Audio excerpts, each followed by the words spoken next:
AFM News. Health Facts. Idol John, go ahead.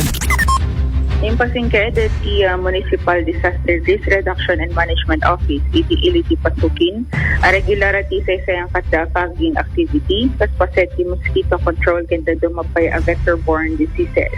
Naiwayad, idi June 22, tiya pa nakapasayot ken pa nakapaasok, iti mismo apasukin public market para itinataltal gen matlaeng a pagturungan dagiti tattao. Naisayang katpay daytoy kadagiti nagduduma a government offices. Kenda dumapay a kadagupan a pagumukan na tilamok tapno tigas takit maabugda dagiti a posible a makaakarat ti sakit. Imon unameten an isayang katpay kadagiti pagadalan itay laeng kalabes ken manamnama nga dantupay pa nakasunod na tapno na makontrol iti panagado tilamok ng ito ganwat kit inisyatibo a mismo ti lokal a gobyerno. Babay na ti panagtinulong ti Municipal Disaster Risk Reduction and Management Office ti Municipal Health Office.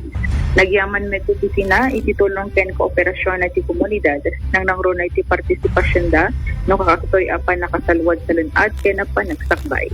Wow. So, apay ka sa pasukin lang ti makitkitak tata, Idol John, nga the fogging na kasoy. Di do makatawan. When nga rod regular dati iliti pasukin Idol Bernard isong madlawan tayo hanune nga isutado dati dengue cases da kadagiti agundaway. Ah, okay. Akit, very good. Pasukin Ilocos Norte. Go ahead, Idol John. Iliti pasukin kadway 99.5 Basin Lawag Idol John 15 tatap.